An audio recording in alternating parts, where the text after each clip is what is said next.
into questions straight away and, all ready and all set. Let's go with it.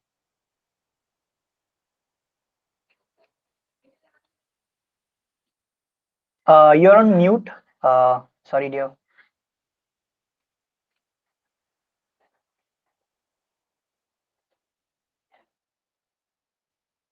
What's the name? Oh, I Femi. think Precious Cubana want to view say. on mute. I think Precious want to Yeah, say something, but your mic is mute. exactly. Oh yeah, you are on mute now, so you can speak. Okay, Oh, good now, yeah, perfect. evening. My name is Hey, good Chukma evening. Precious. Um,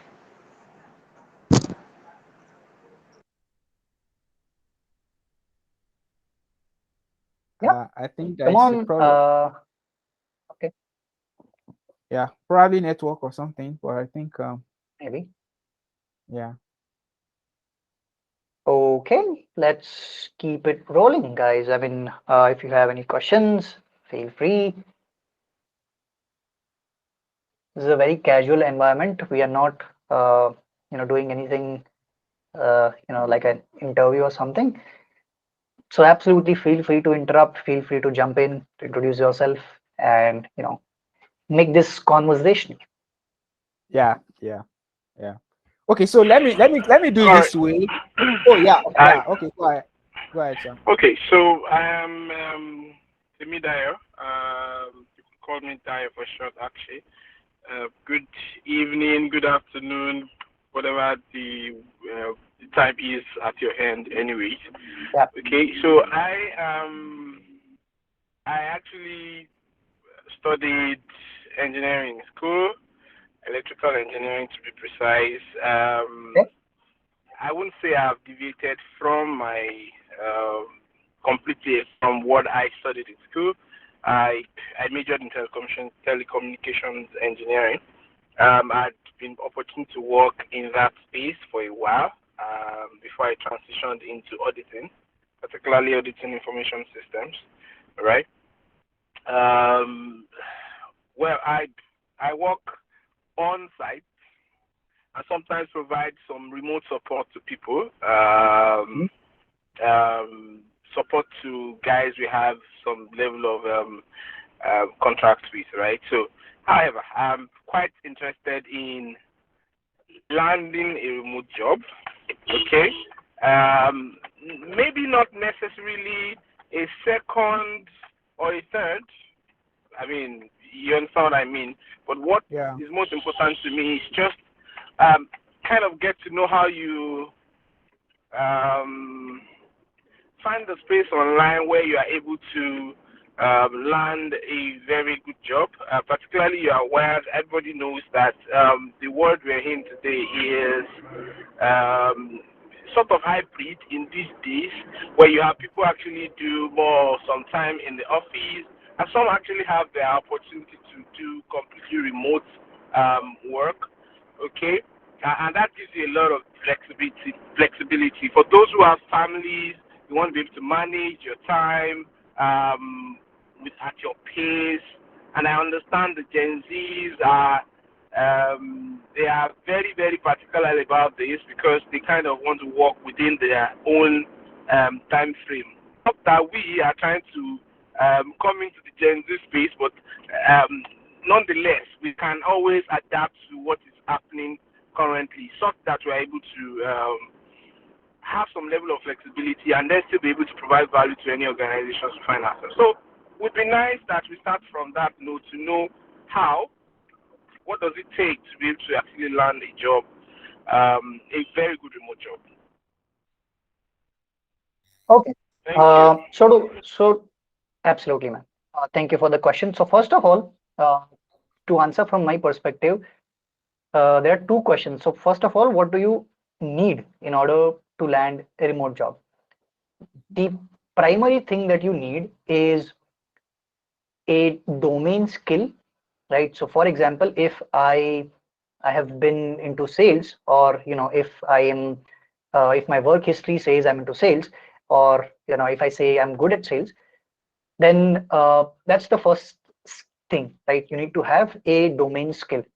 For me, it was sales and customer support because I could not code.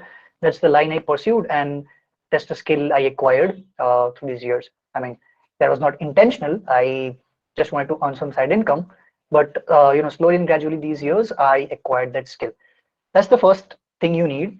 And second, you need is self-awareness and mental clarity, right? So um, it is not necessary that you if you have that particular background, you will go for only and only that background. Just a second, somebody just joined in. Yeah, so it's not necessary that you pursue your career in that background itself. So having the clarity will help you find the right kind of profile and job role for yourself. And why I would say that is is because that's where everything starts. If you have the clarity, then you can look for that particular role. You can design your resume uh, uh, for that particular role. You can design your LinkedIn profile for that particular role. So it all starts with the mental clarity and a domain skill. So a combination of these two, and if you add enjoying your work into that, that becomes a very good formula to begin your search with. There are a lot of details. I'm just talking about the macro, but those are just a few things that you will need. Um, and once you have that, you can then start drilling it down to the details, like okay, so you have determined what kind of skills you have, and what are you good at, and what do you enjoy doing. Um, and based on that, you determine what kind of roles are you looking for. So once you have that role in mind, then you go ahead and type out that role on LinkedIn, on other job boards. Like I can suggest 10 different job boards, like We Work Remotely, Dynamite Jobs, Remotive, Remote.co. There are. I'll give you a list if you want. All of you, I'll email the list of all the remote job boards where you can find global remote jobs. So you go there and you look for that specific titles and those kind of job roles. Now, the next thing you would want to do is before you apply, you need to tweak your resume and build your resume specifically for that particular role. So today, if you apply for sales with a resume, that resume should not work for a customer support or customer success role. Both the resumes are different. If you apply to, same thing applies to your social profiles, your LinkedIn profile. Uh, and so you have to keep one profile in mind, and you have to design everything that suggests that you have the right skills and you are the worthy candidate for that particular role. That will accelerate your uh, break in to that role, right? So if you have uh, you know if you applying to the sales role, but your resume does not displays that particular skill sets, you will find it very difficult to land interviews. And then of course after that you will find it very difficult to crack the interviews. But if you establish everything in a linear manner, that would definitely help you a lot. So that's what you do. You then go to you design everything for a specific type of role or career path, and then you go all into applying for jobs. Now, there are a lot of details and nuances on, what are the kind of tricks and tricks you can use uh, to accelerate this process. But what you can do is you can apply to jobs, you can reach out to companies on LinkedIn, you can reach out to hiring managers. Uh, there are a lot of different ways that to answer that how, but on the macro level, this is where you can start with. But definitely ask any questions that you have in particular, in specific, and I'll happily answer that. Okay, thank you very much. Thank you very much. I wanted to get some clarity on this. So you said that Yep. you mentioned about the LinkedIn. Yep. So I'm wondering if I'm thinking about two different domains, right? Mhm. I want to probably land a job in two. I kind of have interest in those two different domains. So am I going to create different profile for myself? Right, because that could be said to be some issues around integrity, right? So I don't know, how do you go about that? That's my question. If you want to operate within two different domains, or actually much more than that. Thanks. So you are saying you want to do two different kinds of jobs simultaneously? That's what you want to do?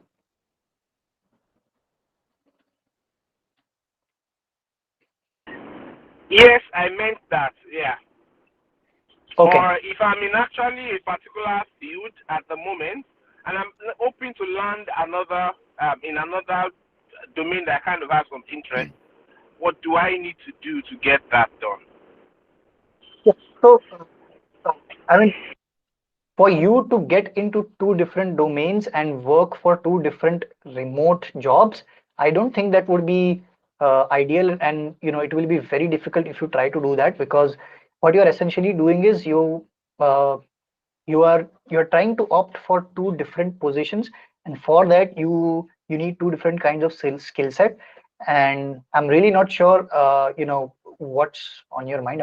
I'm so sorry if I misunderstood, but opting for two different jobs and working on two different domains at the same time, it would be slightly difficult and complicated, because you won't be able to grow in any any domain. I mean, basically, if you opt for two different domains, I'm really not sure which path you would go, and how would you grow. You need to focus on one specific domain. That's what I would suggest. You can definitely have side incomes. That's a whole different conversation, because having two different jobs at the same time is not possible technically. But if you want to earn a side income, that you can do, and that's a different conversation. Please correct me if I'm misunderstanding anything, Femi. Okay, let me come in this way. Yep. So when people hear about digital marketing, right? Yeah. So we feel that it's all about social media, right? Yes, Now, correct. so you can be in digital marketing, right? Maybe that's the work you are doing currently on site, but you want to make more money online. Now, you will either go to digital marketing online, right? Or you can streamline that digital marketing skills to one. Maybe you want to do content writing, right? Hmm. You want to create content for companies or for whatever it is, B2B, SaaS company, and all of that. You can as well go down to account management. I want to manage social media account for people. All right. Of course, there are roles for that also online. I don't want to do all of that. I want to do search engine optimization alone. That's all I want to do online. There's a space for that, So you can pick under a very big umbrella, you can streamline it down to a particular thing under that and just pick that online. Like you said, it's going to be very difficult for you to be doing customer relation on site, and that's the profile you have online. But then you now want to come to do uh, uh, let's say data analysis, right?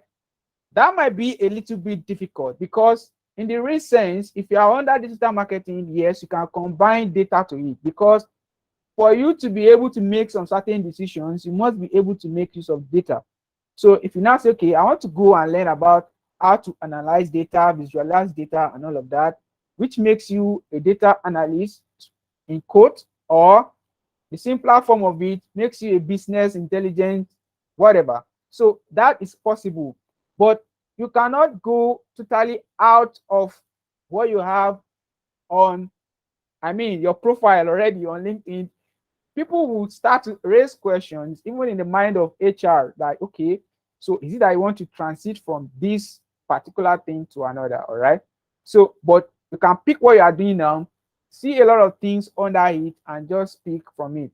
Now, another thing I want to say before I will stop is there are a lot of terminologies for different roles.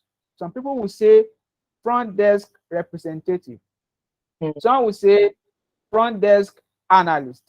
Some will Correct. say service analyst. So when you see those things, don't be confused. You must first of all go to the job roles now and Description. see Yes, correct. descriptions, yeah, and see, oh, is this me?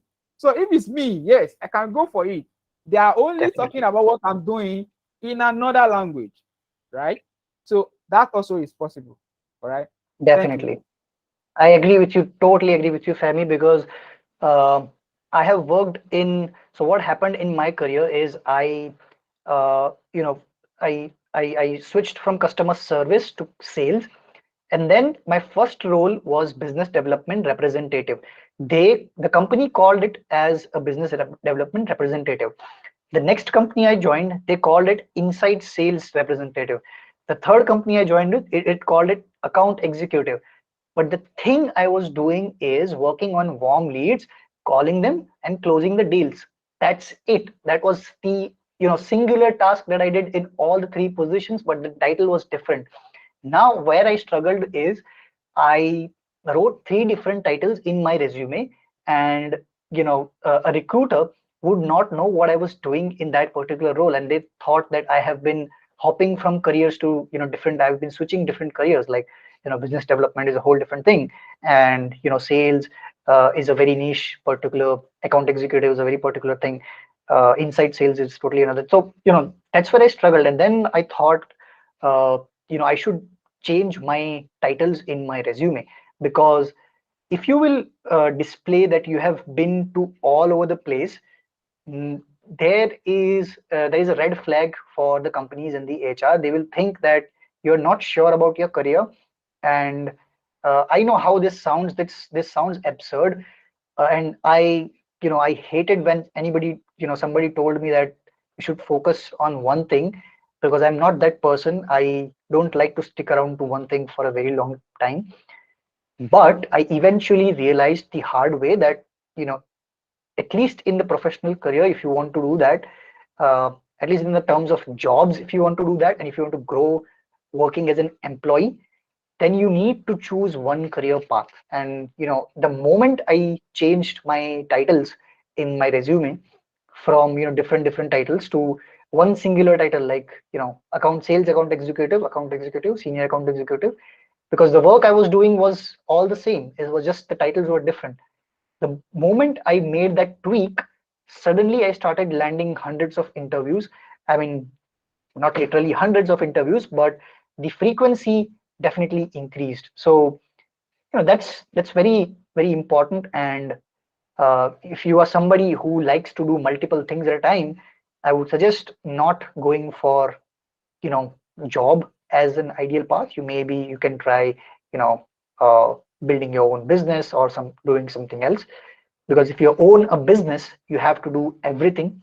You also have to do marketing, you have to do you have to build the product, you have to do operations, sales, everything. So if you are that person, somebody like me, you should you know consider that if you want to do multiple things at a time.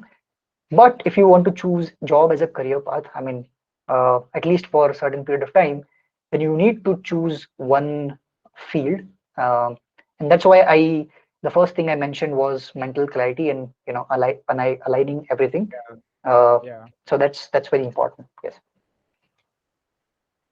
I hope I answered your question, Tammy.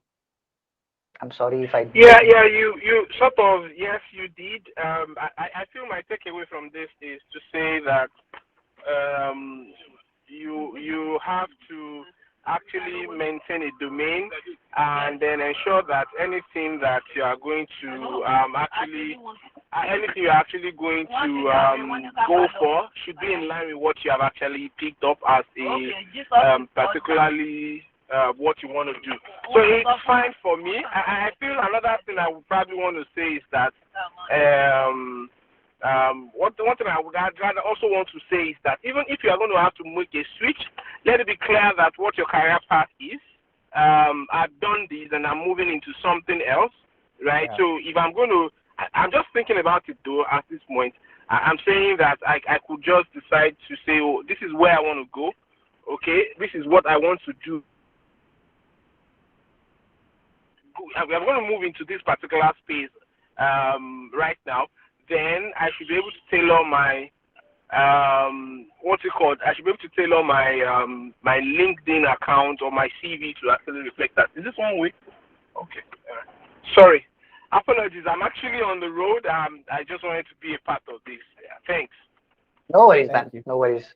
Respect that. Yeah. Okay, Aveda, Ikuoma, I guess they Yeah. raised IT. the hands.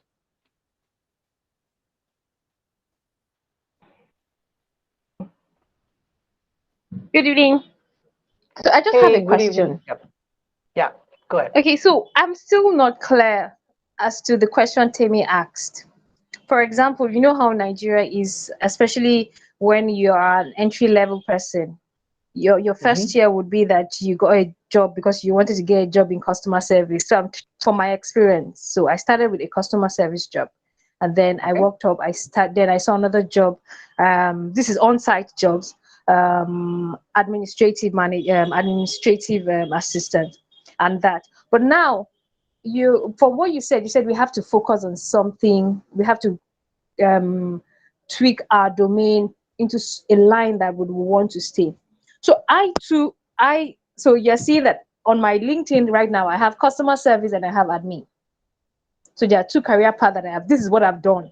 But then now I'm looking for other online jobs, not necessarily in that phase because I write too. So I want to do content writing because Okay. it's something I do for leisure and I have a page that I'm managing, but I want to get money, I want to get paid from doing that. So how would I Got present it. my LinkedIn so that it will not look like I customer service admin and then I'm now looking for content? Do I Got have it. to Got it. now get another LinkedIn? And No. remember, I am a professional. I want to build my professional on-site professional profile because I would want to get higher jobs under the administrative and HR sector. So how would I do that? Wanting to grow my profile on the physical job so that I can get higher jobs physically, and also Okay. thinking about online jobs like say content writing and all that. How would I do that? Managing, this is now two lives. You're doing a physical life and you're doing an online life. So how do you match that to get your LinkedIn look so good? Or are we to get another LinkedIn that will just focus on content writing and other online jobs? Yeah. Great question, first of all. Thank you so much for that. And no, short answer is no, absolutely not. You do not get another LinkedIn because that will definitely raise questions on your credibility. Honesty is the number one policy, and you should never lie. On any of your social profiles, not even in your resume. You can omit and completely delete certain experiences if you don't want that on your resume. But you should never try to make another LinkedIn profile or something like that. You can absolutely delete those experiences if you don't want anything on your profile and you feel that this might hamper that career path. Now, to answer the second question, how do you get into something totally different, right? So there are two things. You do not apply first of all to jobs that require certain years of experience. If you're trying to go into a whole different niche, you start from the bottom. So first thing you do is you look for jobs that requires minimal to less or no experience in content writing. You apply to those kind of jobs, and what you do is in your profile and in your resume you display certain things that you have written, right? So anything that can display that you are a good content writer, paste links to your articles, paste links to the projects that you have worked on, that might display your writing skills. Include all of that stuff. You can definitely say in an interview or on your resume that I have worked in a different domain, but I'm more passionate about writing. I want to go into content writing full time. That's why I'm applying for this role. uh, uh, and you can deliberately mention that. You can be totally open and honest about it, and you know and apply to jobs that does not require certain years of experience. And I don't think anybody would raise questions on that. It's totally okay to change career paths, and it's totally okay to start from scratch. But you need to be self-aware that if you want to go this way, uh, uh, and how do you design stuff on that? If you want to go into content, display your content writing skills by pasting your articles, pasting whatever things you have. If you have not done anything, uh, try to pull things out from the past and display it in a certain way that displays that you are a good content writer. If you do not have anything, you build those skills, you do some projects and you do some work on your own, and then you display it. So yes, that's the way you change and shift career paths. uh, I hope I answered the question.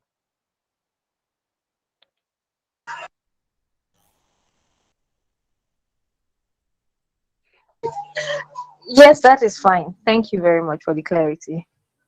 Yeah. I'm glad. Let, Thank you so let much. me let me just give one tip on it Yeah, also. of course. Uh, Yes.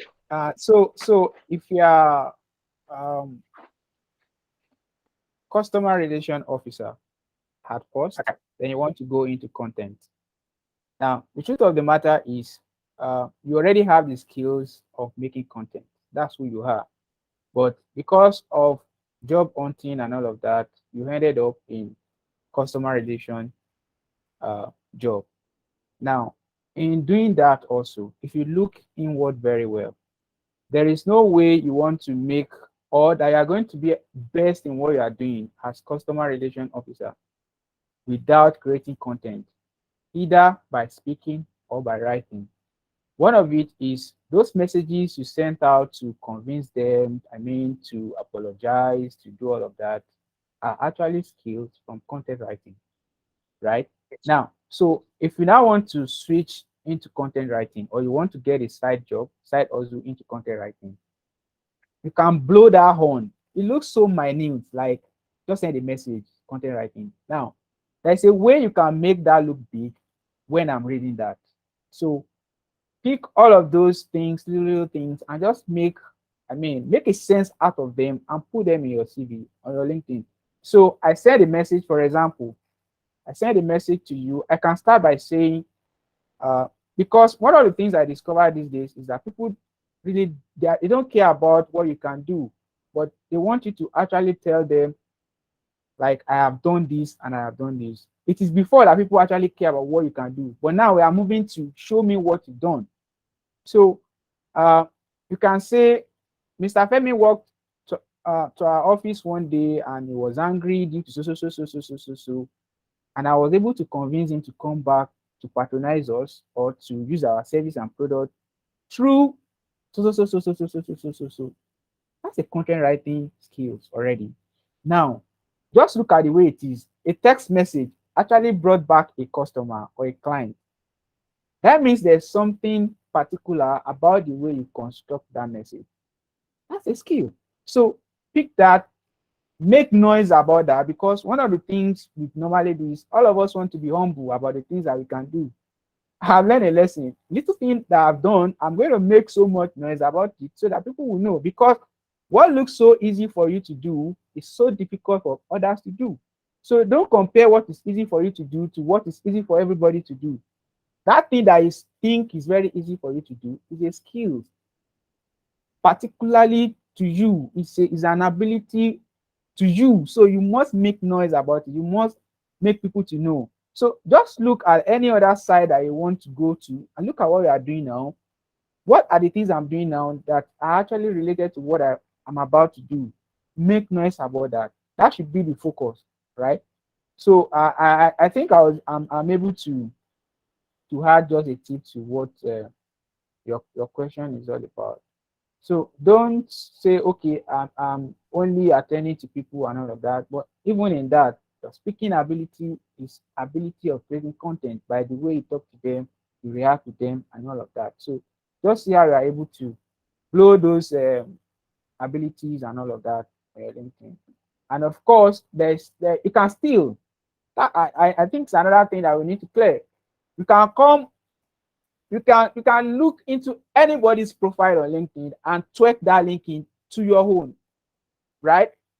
I love what this guy is doing, and this guy looks like me, but I don't want to do uh, just copy and paste, right? But I want to look at the way this guy is doing it. Oh, this guy Yep. actually said this thing about him. Oh, I also have these skills too, but in another way, so that of course when there is a search, because HR will go online and just do a random search, and when they are seeing a profile that looks like this profile and this profile, they are almost the same.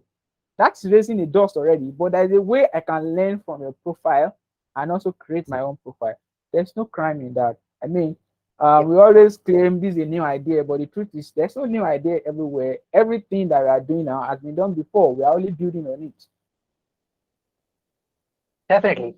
I agree Yeah. with you, Femi. I would just like to add one small detail, and I beg to differ, but you definitely should make noise about it.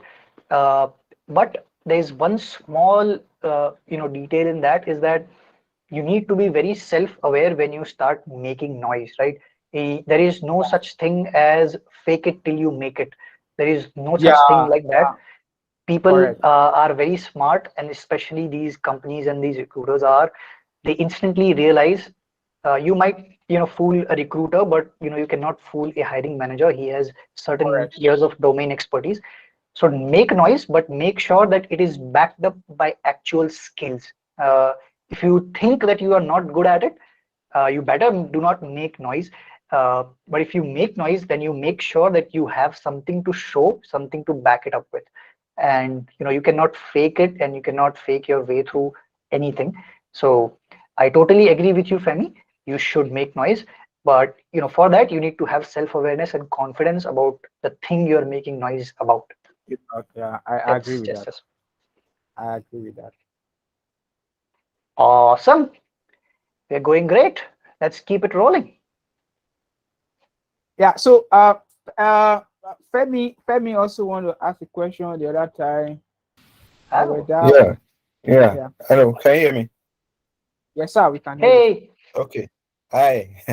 All right. Thank you for this great program. I was going to ask about making the first move on LinkedIn. As a person, I'm a data analyst. Though it's what I've been Sorry. doing. I study computer science, so it's very easy. Oh, can you hear me?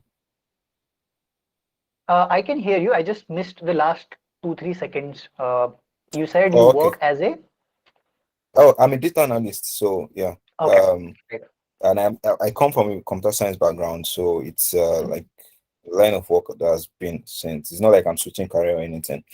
Got it. But Got it. when people get through to me on LinkedIn, like I Mhm. see probably CFO, CEOs get through to me, they send the connection request and I accept the connection. Basically, it almost ends at that particular point. How do I put myself out? Like, how do I make the first move? Do I wait for them to make the first move? I mean, they sent the connection request, so shouldn't they make the first move? Uh, First move in regards to what? I mean, what are you trying to accomplish with the? Are you just trying to build relationships, or you are just you want to get their business? You want to get a job? What what's the context behind that? Well, yeah, build relationships, like Okay, building the connection. Definitely in regards to probably when you are moving jobs, switching between jobs to like get through to them to help you at some particular point, something like that. absolutely. So the best way to do that is you accept the connection request if they have sent you the connection request. And before you jump into their DMs, which most people do, go engage with them over their content and over their comments. If they are active on LinkedIn, you can go ahead, add a valuable piece of comment on their posts, on their, you can reshare their content, and make it genuine, like not something like nice picture, nice post, just something very generic. Try to add value to their post. Try to try to do this for a couple of days, and then you can very gently, in a very polite tone, drop a DM, not asking for anything.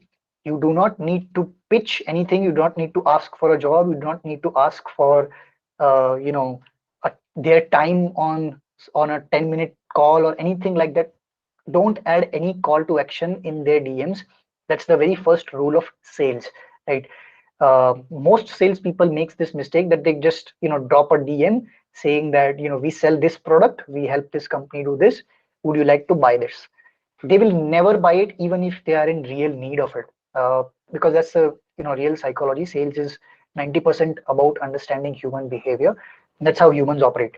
So what you need to do is, you need to go out there and send them a very polite, kind, empathetic message saying that you checked out their profile, and you are very interested in that. You really appreciate their work, and you believe that connecting with you, I would be able to learn a lot from you.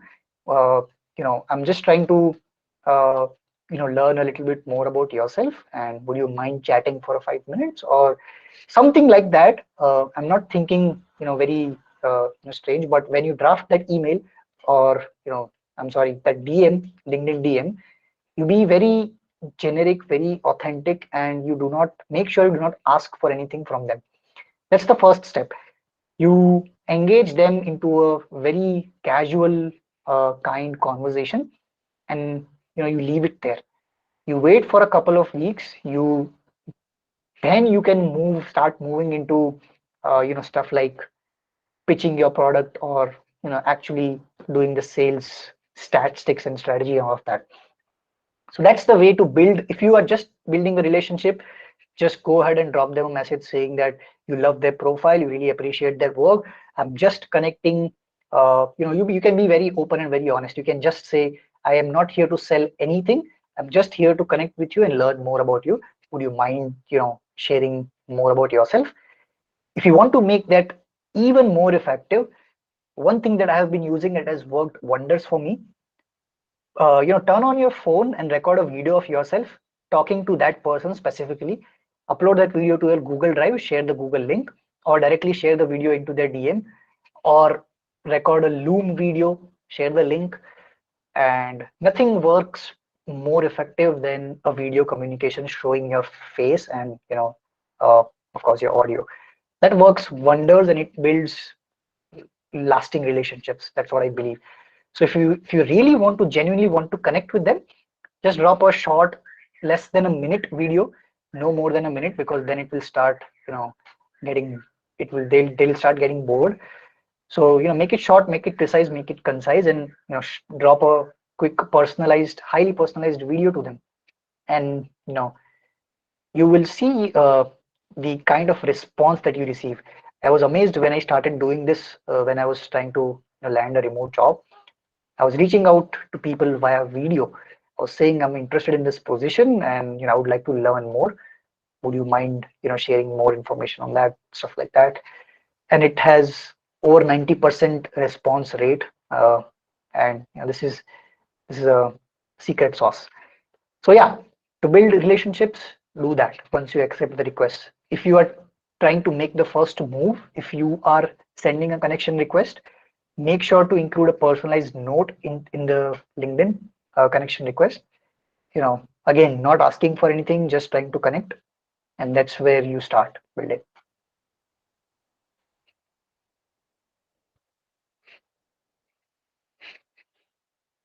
Okay, did I answer your question, brother? Oh, yeah, yes, thanks. Awesome, thank you. So anybody else? I mean, LinkedIn is one of the most uh, organic platforms right now. If you really want to put yourself out there, go ahead and start talking about data analytics, things you're passionate about, things you love talking about. You can just start typing. Written content works really well on LinkedIn with a with a selfie of yours. If you post your selfie and write anything, it will get really good organic reach. If you have noticed Femi's account, how he does that, uh, you know, he posts a picture of himself and writes about shit that he knows and shit that he is passionate about. Very powerful, and it's people have started talking about engagement when it comes to posting selfies and writing content. It's really powerful. If you really want to put yourself out there, put your profile out there, start talking about stuff, anything. Just start talking about stuff once a day, twice a day, as much as you can. And yeah, You'll start noticing how many people visit your profile and how many people connect with you. It's amazing. Okay, questions. Yeah, I think I need to share my experience with Yes, you. yes, I would So, love to.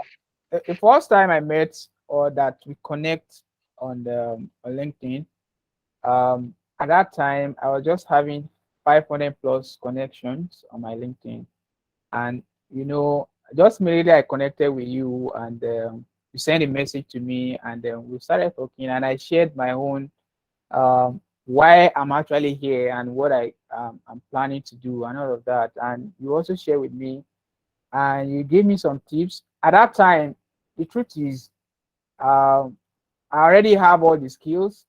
Like what I'm doing actually, I already have all the skills.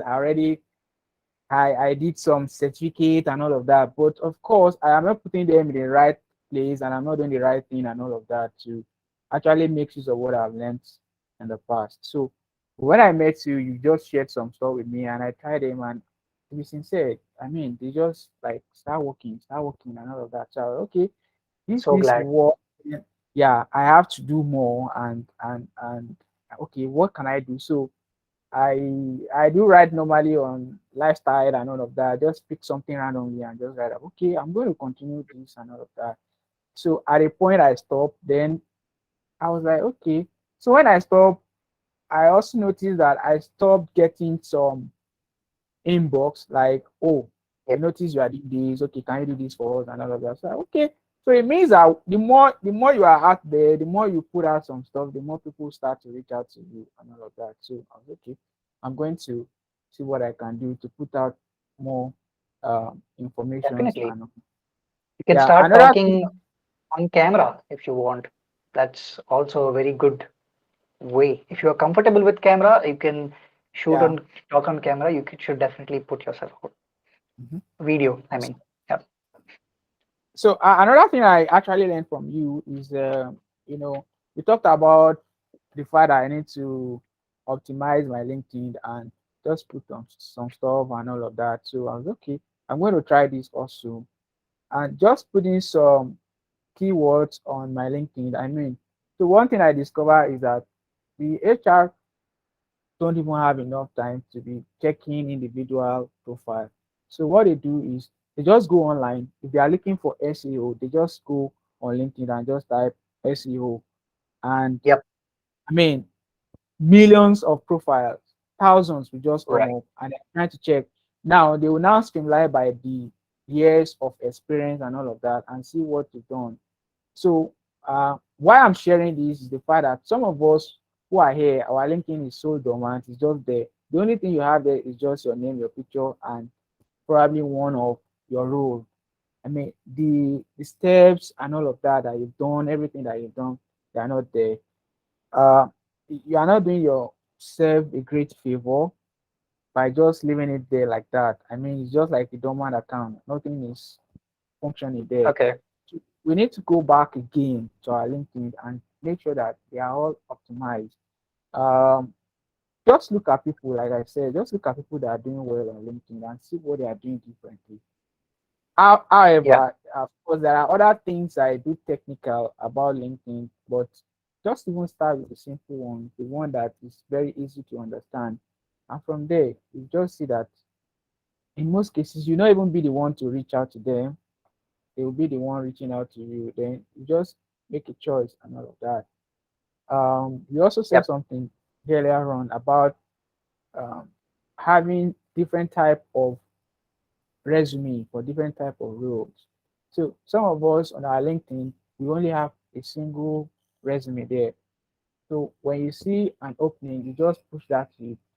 We don't even really look at, okay, what are the job responsibility, what are the things I need to do, what are the tools I need to learn, what are the tools I need to put on. Because one thing I also know or that I discovered is that uh, different tools to different companies, to different businesses. So for you not to make your LinkedIn look so bogus, so cumbersome for people to read. Just put few. But when you are now trying to apply for a job, look at the tools that they are looking for. If you have all of those tools, you can then readjust your CV to those tools since you have the knowledge of those tools. So some people want to make use of SME Rush, some want to make use of Google Analytics, some want to make use of Google Console. It just depends on what the company is familiar with. So, but you know those skills, you have those skills, you know those tools. Some people don't like Power BI. Some just want to do their Tableau. Some don't even want Tableau. Some just want R. Some just want Python. But you as a person, you have all of those skills. You know how to use all of those tools. But because of space or because of one thing or the other, you don't put all of that out on your LinkedIn. But you are now applying to a job that requires that you have a knowledge of Python. Just go back to your CV and adjust to that since you have the knowledge and put it out because immediately they put your CV on ATS and you don't have the basic things that you need to see in your CV.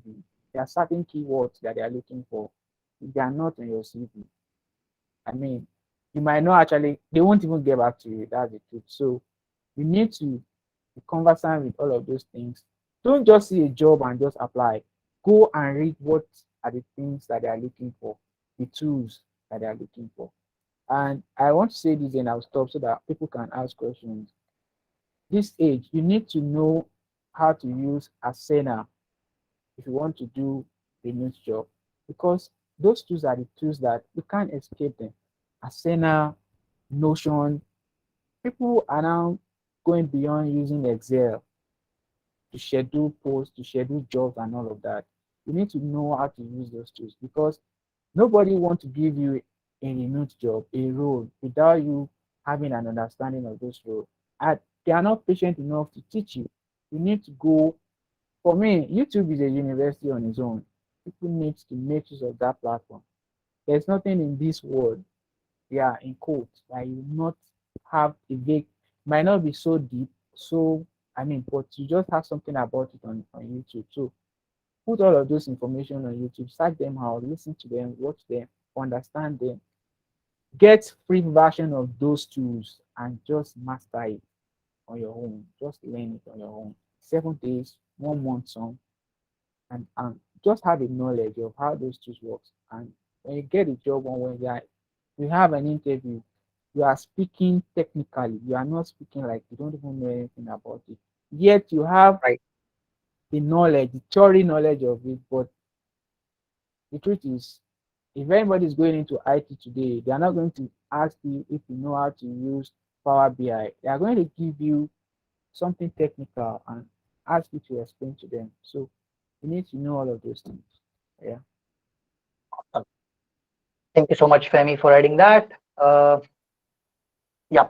So yeah, I mean, I would, uh, I have a very good, I have a crash course. If somebody really wants to do LinkedIn seriously, you can just raise your hands.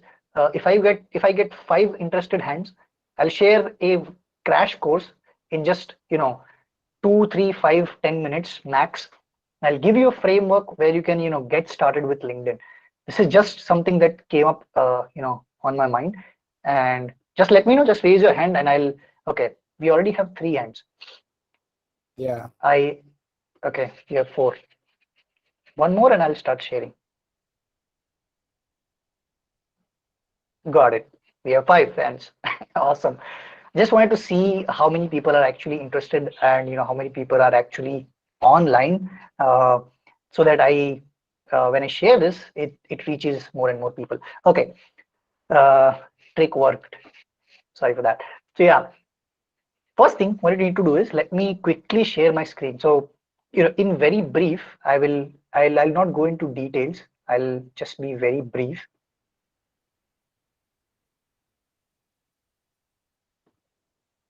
Oops, seems like there is some issue with screen sharing. Give me just a minute.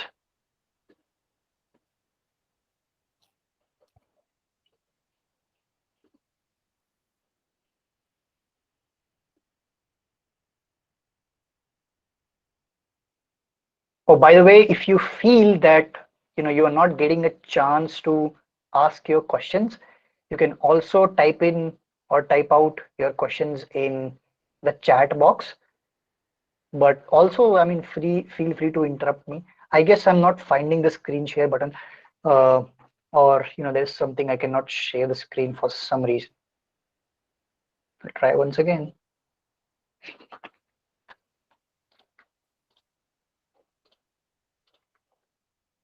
Okay, it works. Can you see it? I hope so. Yeah, Yes. it's loading. Awesome. Yeah, So the very first thing, I'm gonna go super fast here. Very first thing you need to do is, if you do not have anything, let's suppose you haven't set up any of this. First thing you need to do is pick up your phone and click a selfie of yourself in a very bright daylight. Daylight is the best when it comes to selfies. Click something like this, right?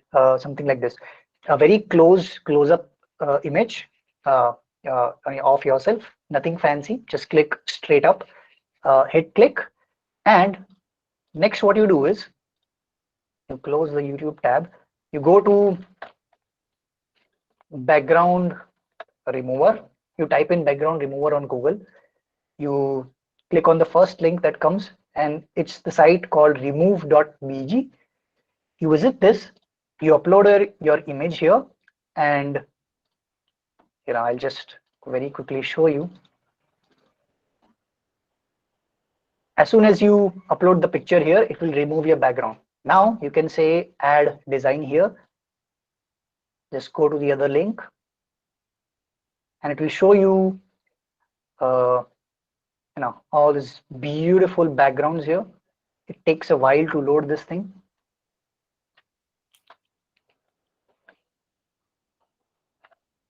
Just bear with me. Yep, here it is. So there is no background or image now. You can select whatever background you want. You can select maybe this, or they have a lot of designs here. You can go and scroll into this. That's first. If you do not like any of it, you can, there's an option, yeah, here. You can go to new design here and you can customize your photo, right? So you can add stuff. I just recently added this thing, and you can say, you can add anything basically here.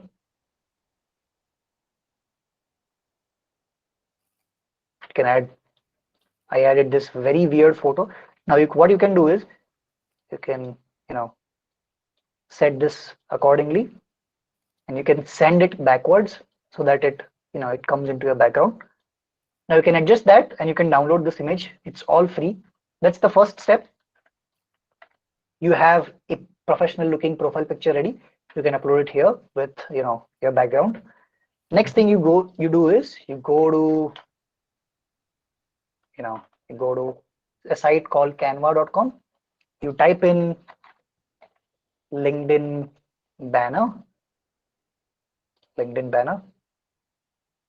and you'll get thousands, if not hundreds, of free. This icon here that says pro version or paid. You do not do that. You pick up something very basic, something like this, and then you design your banner. And once you do that, they already have the set sizes and everything, so you do not need to put any extra efforts. You just modify that based on your title and whatever you want to add, and you upload it. That's the first two steps, right? You have a professional looking picture, you have a professional, I mean, this picture is clicked from my cell phone, which has a broken camera, but it still looks decent. So yep, that's true. I mean, look, the screen is whole like this. So yeah, that's the thing, and it works. So you do that, and once you have both the things, your profile will already start looking extremely professional. Now all you need to do is you need to fill out these details. You can add your title that is most relevant to your industry and what you do. You can turn on the creator mode if you are creating content on a regular basis. If not, you can just simply keep your profile the way it is. Now, next important thing is writing the descriptions in your experiences. You can write it in bullet points, something like this. Right? You can make 3 bullet points. The first bullet point will say what were you responsible for doing in that role. Second, what are the things that you worked on? And third, what's the impact that you created in that particular role? And last is anything else that you can add, like you did some extra achievements in that role. And if you scroll down, you'll see I have designed all of my experiences in that way. So responsible for this, worked on this, and I impact is this. Same thing here, same thing here. So this gives you a very rough framework what exactly you need to write in your experiences. That's simple. You can easily write 1 point in on each of these things. That's you do that and your profile is almost ready. You can also include a summary. That's where it becomes a little bit tricky. You can write it, or you can keep it very simple. Just describe who you are. Don't go into a lot of details. And once you do that, this is a quick framework to build your professional looking LinkedIn profile. Next, what you need to do is you can go into more and you can click on build a resume. Now, if you have put all your experiences thoughtfully, you do not need to do anything to build a separate resume. You can just click on a build a resume and you can create a new resume and download that particular thing. And you would not even have to go ahead and look for, like create a Word document, put all the experience in there. You would not have to create a resume separately. LinkedIn offers you that feature. So, definitely utilize that. The last thing to give a final touch, what you need to do is you need to go on your phone, and this feature is only available on your phone. And you can actually add a introduction video on your phone. So, I'll just quickly show you. If you go under your profile, if you click on your profile picture, it will show you something like this. It might not be visible, but there'll be a video feature here. If you click on a video, it will add a profile video of yourself. It will show you.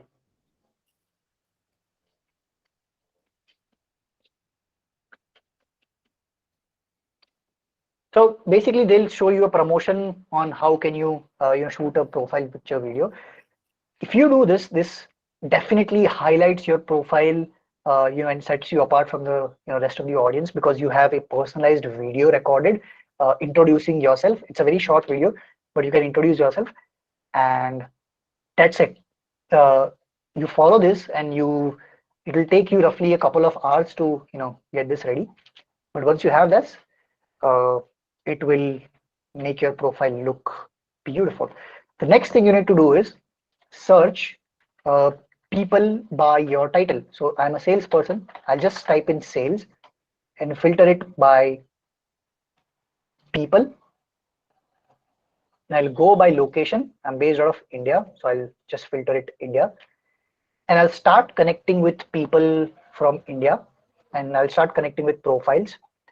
I'll connect with as much profiles as I can, and there's a limit to that on every week. Make sure you exceed that limit, and once LinkedIn tells you that, boss, this is the time you need to stop, you have exceeded your limit, you cannot send more requests. uh, Stop there. You'll not be able to send more connection requests.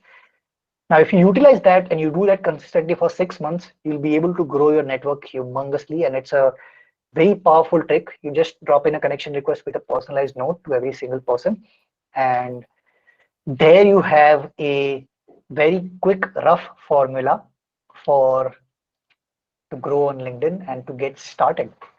That's how you'll build relevant network. At least it will give you a head start if you start connecting with profiles actively, and if your profile is up to date. So I've showed you both the things. You can give that a try. Okay. Any questions for me, guys?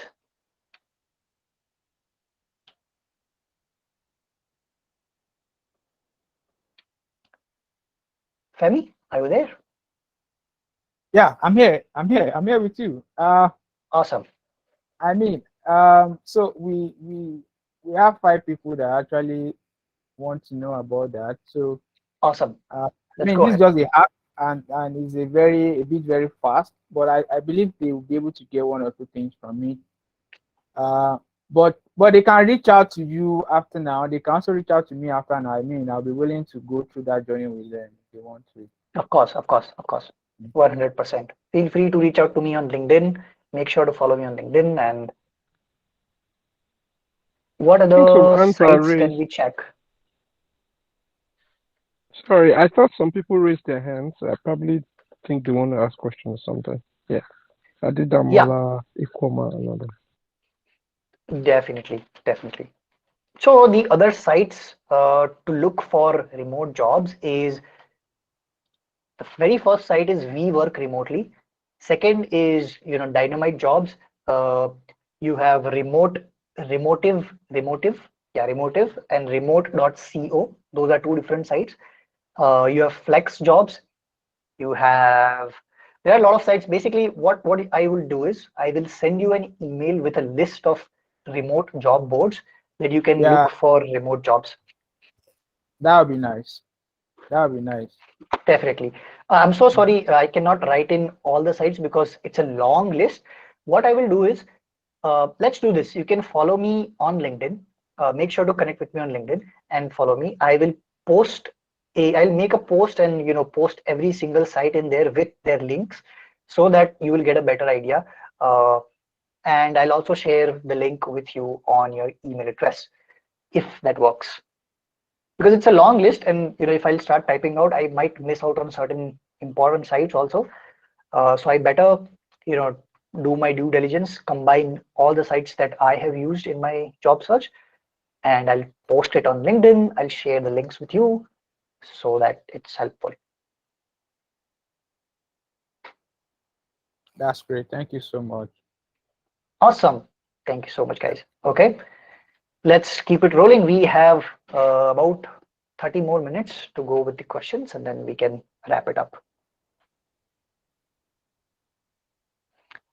Yes, guys, I want you to make the most out of this call. So, feel free to unmute yourself, feel free to jump in and ask questions. Make sure to, grab as much value as you can. Yeah, you Okay. don't need to Let, raise, it's okay if all right. you don't So, need to raise hands. You can just, unmute yourself and yeah. Hello, yeah, yeah. Hey, can I hey, speak? brother. Yes, yes, Yes, Yes, sir. definitely. hello. All right. Yeah, sorry, I want to ask a question. I work currently as a software engineer, software developer, and I work currently, but I'm looking and seeing if I can get remote jobs to augment my work currently. I don't know. Is it possible that I'll be able to flow with the timeline? I don't know. The merge the two together. You understand what I mean? Yes. Yes.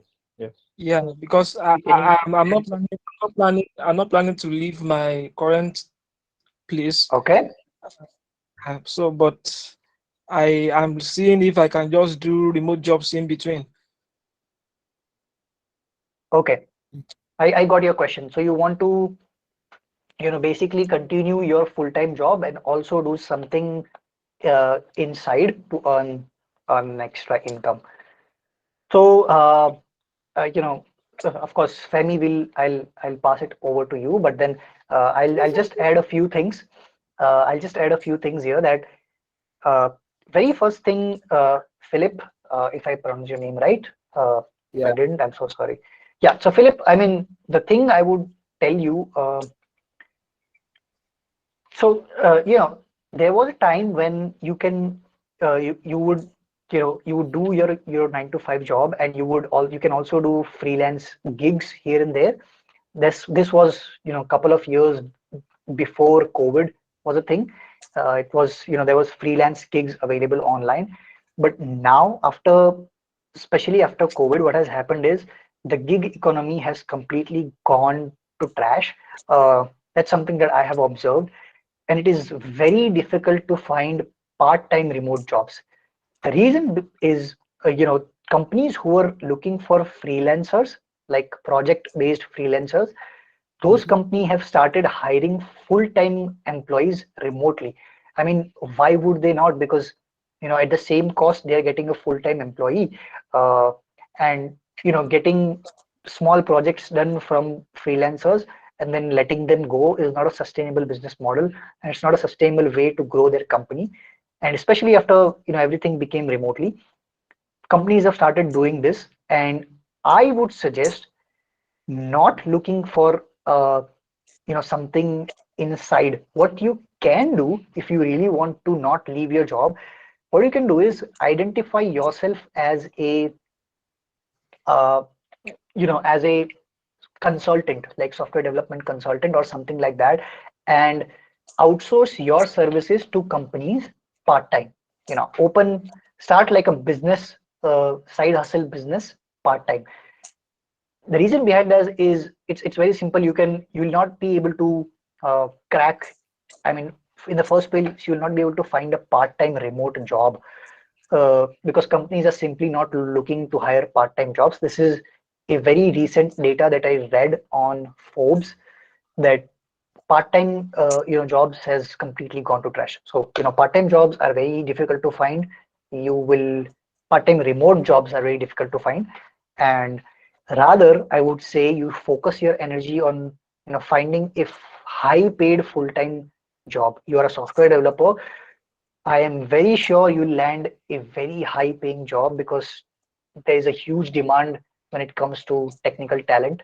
Uh, and I would suggest focusing your energy on landing a global remote job where the company is based out of either US or Europe. They pay you according to their local standards, and you work from Nigeria. How cool would that be? Because imagine you earning $150,000 as a software developer sitting in Nigeria. Uh, you would be rich in in that particular region. So that's what I would suggest, looking for those kind of opportunities rather than running behind part-time opportunities, because those are very rare.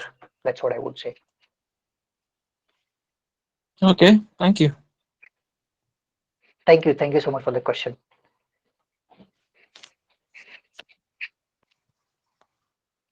Okay. Yeah. Another thing I think that is possible is there are some that are just project based. Um, we have a project and we want it to be delivered in 3 months, and so this is a project for you.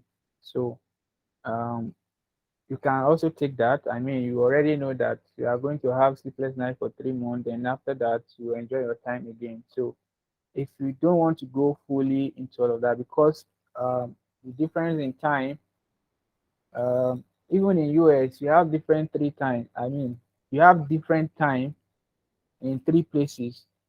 There is EST, there's PST, and what's the third one? One is 6 hours different, the other one is nine, the other Yes. one is 7 and 9. So I mean, it's a bit confusing, and if you are not very careful, you just discover that you are not even sleeping at all. So the time that you are supposed to be sleeping, they are awake and they want to work. The time that you are supposed to rest here in Nigeria, West African time, you have to also be at work. So just see how it is. But if you are fully remote in Nigeria, maybe your company is still working remotely. Why not? And you know that, of course, you can handle the two together. I mean, probably if That's you're at that's home, you might be more relaxed. Probably if you're at home, you might be more relaxed. There's no issue of jumping from one boss to the other. So that exactly. I might, totally agree with. This is a yeah, very good point. This is a very good point because most of the remote companies work in the Pacific or in the Eastern time zone. And if you work in the yeah, Eastern or Pacific time zone, you won't be able to continue with your job because then you will be awake for 24 hours or at least 12 to 15 hours. That will hamper, of course, your health. So better focus on acquiring a solely remote job, which is full time and that pays you well, because of course you'll be working at nights. So yeah, they will compensate you pretty well if they're a remote company. And instead of looking for part time, I would just say simply look for a full time remote job. That will be more beneficial Yeah. in every terms, like in terms of finances, in terms of growth path, in terms of career, because flexible and remote work is the future. So yeah, in terms of learning new things, definitely go ahead with that, Phil. Okay. Also, it would be ideal if you do not leave your job currently, and you can start looking for other jobs simultaneously. If you land an interview, if you are able to uh, get a job offer, then you can leave your current job and then switch to remote working completely, rather than just leaving your current job and then start looking for jobs, because it will take time for you to land interviews and crack the interview and land a job. So start looking for jobs. Anybody who's planning to switch jobs, start looking for jobs with your current role or current position. And once you have the job, then you can kick your current position. Okay, let's keep the questions going.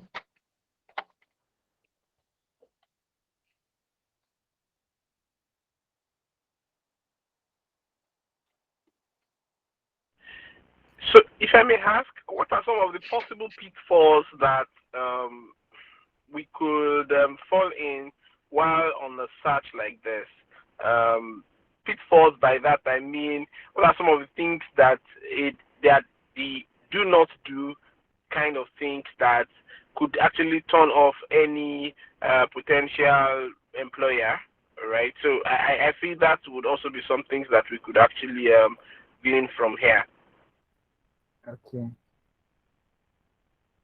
Okay, so you mean what are the things that we should take care when you apply for these remote jobs? So very first thing you need to take care of is make sure that the company is legit. The best way to do that is look for the company on Google, look for the company on LinkedIn, check out how many people they have, how they operate.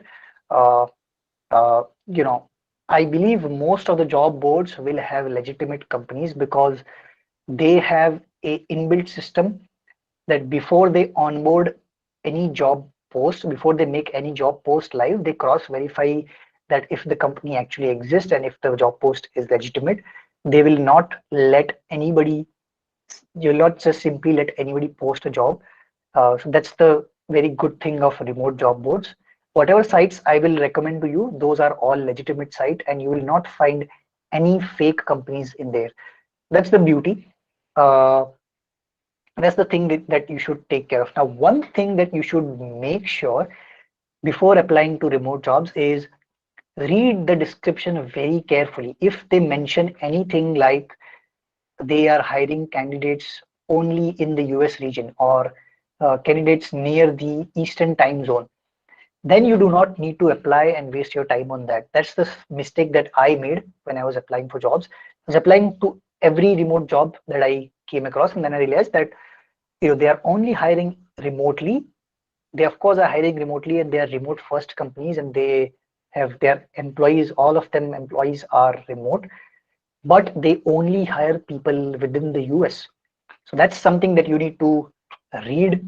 They might have written in fine print in somewhere in the job description, so make sure to read that and do not waste your time and energy in those kind of job posts, because they will simply auto reject. They have ATS systems in place, so they will auto reject the applicants that comes out of the country. So make sure that they have written something like anywhere in the world, or we hire globally, or something like that, that suggests and that does not bounds you from applying from any region. So now there are also a list of those kind of companies who hire remotely. You can do the Google research or reach out to me on LinkedIn. I will suggest a few. But yeah, those are the very few basics that you need to take care of, and that should do. I mean, apart from that, there are no possible pitfalls when it comes to applying for remote jobs on these job boards. I want to say this that maybe from a security standpoint, Yep. information security standpoint, I think it's something that we should be careful about.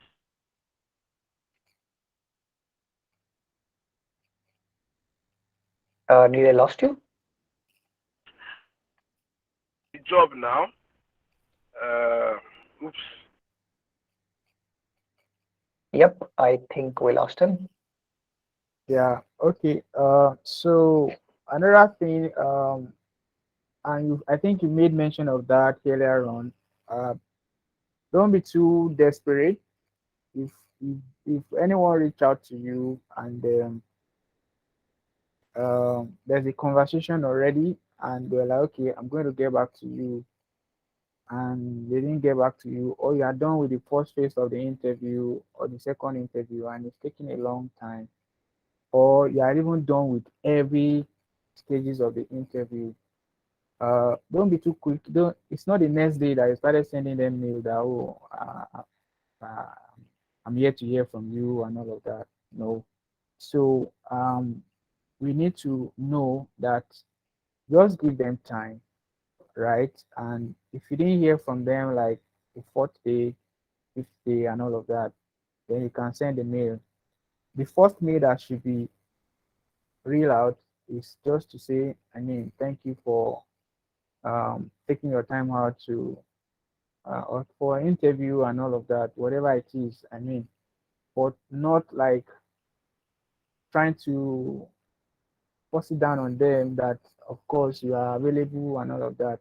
And another Yep, yep, thing from experience is HR people are very careful for people that just too available. Even when you are not available, don't make it look to them that you are just, I mean, you are yes, jobless, you are not doing anything. They will feel that there is a correct, gap between where you are before and where you are now. And so it's a risk to them, knowing that maybe there are certain things that you did not understand or that you didn't know yet. So don't make it in your conversation, just be very discerning. Don't make it look like, oh, I've been at home, just give me the job, I want to do this job. No. If you do that, I mean, there's no issue, but at the end of it, you now see that even if you're now saying they should pay you a certain amount of money, they will be glad and willing to beat you to zero, like just to make sure that you know you have these skills, but you don't have a job. So we want to do you a favor here. Don't make it look to them that they are trying to do you a favor, right? So we must also be very careful with the things that we say in the process of the interview. And another thing, if anybody reach out to you through mail, through whatever means, just after the acceptance of that, just quickly ask a question. So this interview is going to take how many phases? So you know that the first one and the second one and the third one and the fourth one, whatever steps or stages of interview, you are aware of it. So that when the first one is done, um, you are not like, so what next? You are already aware because a lot of them are not going to tell you that interview is in stages. They will just flow with you and all of that. So in most cases, you feel that, oh, these guys are not serious. I'm not even, I didn't hear anything from them and all of that. But if you know from the beginning that, okay, this is going to take two stages, because really these days, the HR will reach out to you first, just a pep talk about what you can do, what you cannot do.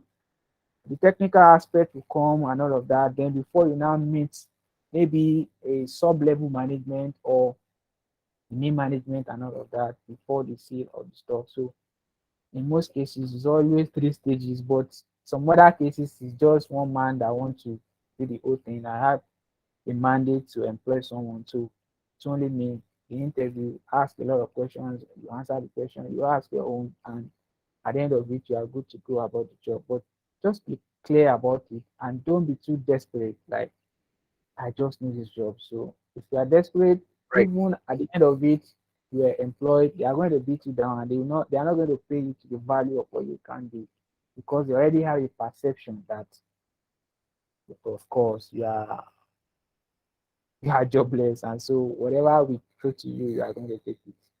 So I think those are the I, things that you also be mindful of, as professional as possible and all. But one thing I also yep, discovered is that in the job description, there are always tools listed. Even if you know three of those tools and you don't know one of it, or you know two and you don't know two, or you just know few of it and you don't know others, there's still enough time for you to look at what's, because in those tools, if you know how to use Tableau, you are already halfway to know how to use Power BI. That's the truth. There are just few things that are different, and this platform are built by different companies. So they just want to put just literally two tips there that is different from this and all of that. So if you know one very well and they are bringing another one that you are not familiar with, if you take your time to study it, you just discover that, oh, it's just little things. So don't be discouraged that, oh, this is a new tool. If a tool is meant for data analysis, definitely you should know that if you know about Power BI, Tableau, Python, and all of that, this new one will just be a little different. So let me just see what I can do to know if I understand that. That shouldn't give you like, you should not be discouraged about still going ahead to make sure that you apply for those roles. So that's just one thing I want to share. Okay, so there's a question, and please, I want you to help the person. The person is into sales and it's about, I mean, there are lineup of interview and it's a tech company, but what are the questions? What are the things you think they are going to be throwing to that person, and how do you think the person should, I mean, go ahead and answer those questions? What are the things that you think the person should know before going into the interview? Was that a question for me, Femi? Yeah, yeah. Oh, because okay. I know that you are into sales already, and this person is just going for an interview, remote job also, and Yeah. but this company is into tech. So, what are the things I think they are going to be asking? What are the main Yes. questions? So, the most commonly asked questions when it comes to remote jobs is the very first thing you should be very careful about is uh, self-awareness. I mean, you should know yourself very well. They will ask you detailed questions about everything that you say. So make sure. So very, very simple trick that I have for you guys if you want to nail the interview is be 100% honest, right? If you're 100% honest, what happens actually is that you do not have uh, made up questions. If you slightly tweak anything, then you will have to answer everything according to what you just said. And however, it's not the truth, right? So make sure you be very honest. So the questions, type of questions they'll ask is, they'll ask you what about your professional background, like what did you do in your past role. They'll then go into specifics like, what work did you did, what kind of tools have you used. So if at any point they feel that you are not sure about anything or you are lying about anything, then at that point they have a red flag in their mind. So make sure whatever you say is 100% honest. If you do not know an answer to anything, you just simply say, I don't know this, I haven't done this in the past, and but I'm willing to learn. Just say like that, and you should be able to nail 90% of the interview. Honesty is one of the best thing that you can implement when it comes to nailing the interviews. Now, if you go into technicals, then there are a lot of details because I'm not a coder, I'm not a software developer, so I don't know what kind of technical questions do they ask. But this is a rough format when it comes to remote interviews. They'll ask about yourself, they'll try to know what you have done in the past and how that is relevant to this position. That's the simple framework that remote interviews have. So, in every step, make sure that you highlight your achievements, your skills, and be very honest. I mean, be very honest and transparent. That's the key. That's something that I have implemented, and you know, I have been very vocal about my interviews. I always say stuff that is not acceptable. Sometimes people get offended that you cannot just say like this. You should be polite, but I don't believe in that. I believe in being very honest and open about it. If I don't know, I don't know. That's the truth. You don't need to sugarcoat anything and try to polish it and put it in front of the recruiter or hiring manager. They will know it. So don't do that. Just be very honest, transparent, and know your shit. I mean, whatever you do, just make sure you know about it. That's Yeah. that's what I would be. Thank Yes, you so. Esther, I guess Banks Esther has some questions. Please feel free to unmute yourself. No need to raise hands. We are in a very casual setting, just discussing stuff. Mhm.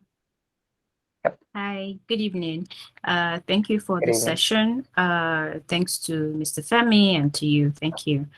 All right. Yep. So my question is, okay, I've been working in sales, in retail sales, but Okay. then I'm looking to transition into tech sales.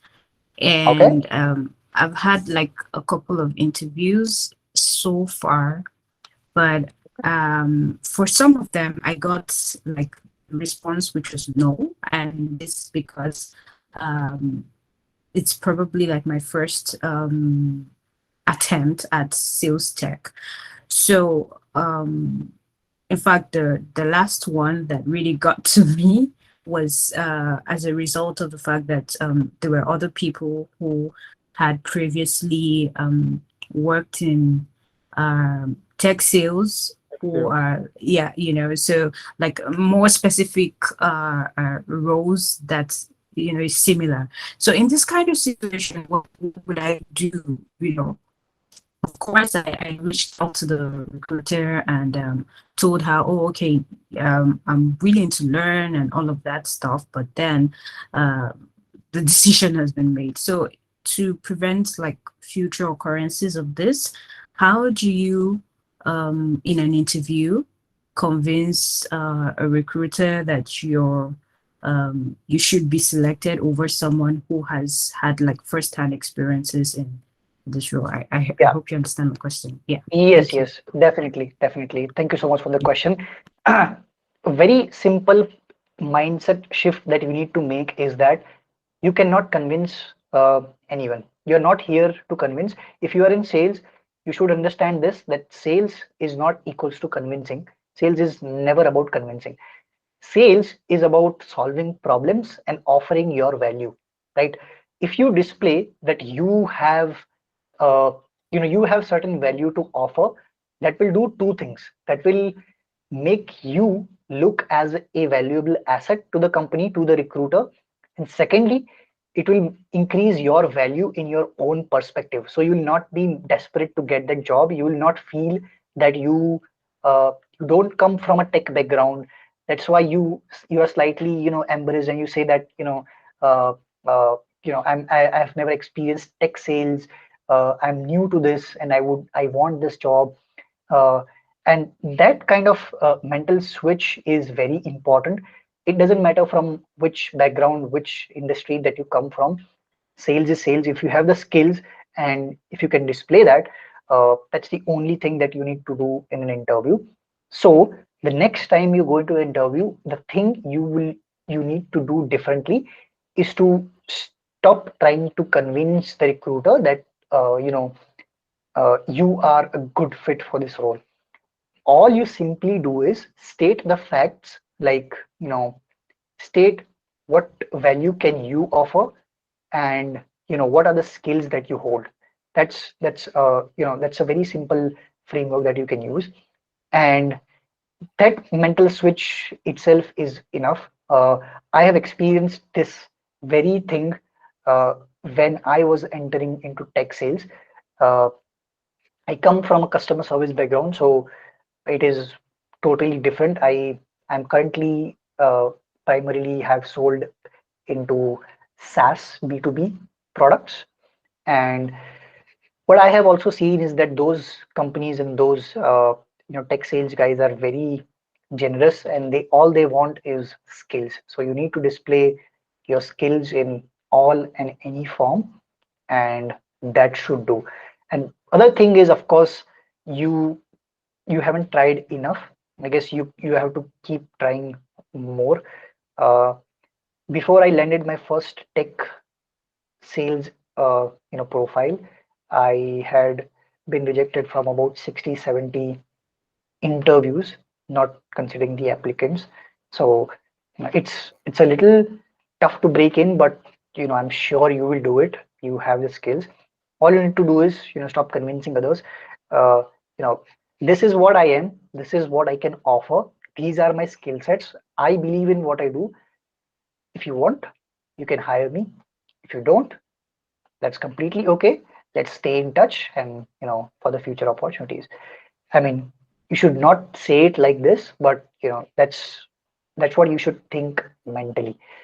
Uh, yeah, I hope that answers your question. I'm not going to technical details because that's something that you can always learn, but uh, these Okay. core things that I want to, yeah, Okay. Thank you very much. really appreciate your question. Really appreciate it. Thank you. Okay, so another advice that I want to give is that so if I'm looking for a job and it's taking 1 month, 2 months, 3 months, and it's not forthcoming, and I seriously need this job, and I notice a trend or a particular thing that the HR department keeps saying or keep mentioning to me, and it's about the fact that I don't have knowledge about that particular thing. So what I'm going to do is to look out for a 3 month internship, right? Instead of me, because if two, three, four people are actually saying the same thing that, oh, you are great, you know this stuff, but we actually need someone who maybe already doing something like that, and that would give So us go ahead, right? I'm so sorry to interrupt. I'm so sorry. So Esther, how many years of experience do you have in retail sales? Uh, it's about 1 year, 3 months already. Okay, okay.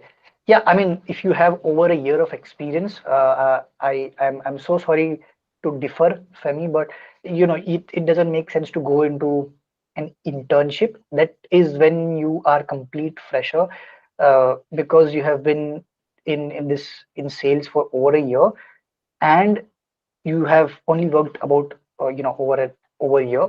So I think that itself displays that you have the skills. I mean, sales skills is something uh, uh, that is very universal. It doesn't changes from industry to industry. All that changes is the product knowledge and how you Yeah, approach the deals. Yeah, that's so true. and the internship opportunities when it comes to tech sales is, I don't think so. Anybody offers that kind of stuff.